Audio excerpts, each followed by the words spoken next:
வயல்வெளியில் விவசாயத்தில் ஈடுபாடு, நீரில் ஈடுபாடு இருக்கக்கூடியதா, நீர் சம்பந்தமான விவசாயத்தில் ஈடுபாடு இருக்கக்கூடியதா அதிகமாக இருக்குது.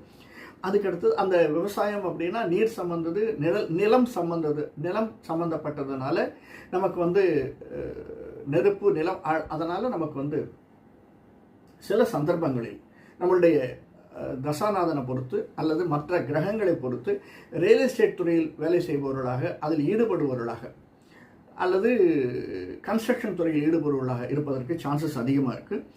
நமக்கு இந்த சில பேருக்கு சில கிளாண்ட்ஸ் அதிகமாக வளர்கிறதுக்கு, அதனால் உபாதைகள் ஏற்படுவதற்கு சந்தர்ப்ப சூழ்நிலைகள் அதிகமாக இருக்குது.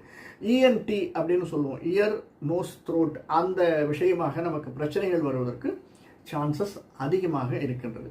இது பொதுவாக ரிஷபராசிக்காரர்களுக்கு. சார் இதெல்லாம் நம்மளுக்கு இருக்குது, இதெல்லாம் நம்ம ஏன் சொல்கிறேன் அப்படின்னா, இப்படிப்பட்டவர்கள் நாமும், ஆனாலும் இதில் கொஞ்சம் ஸ்பெஷலைசேஷன் சொல்கிறோம்.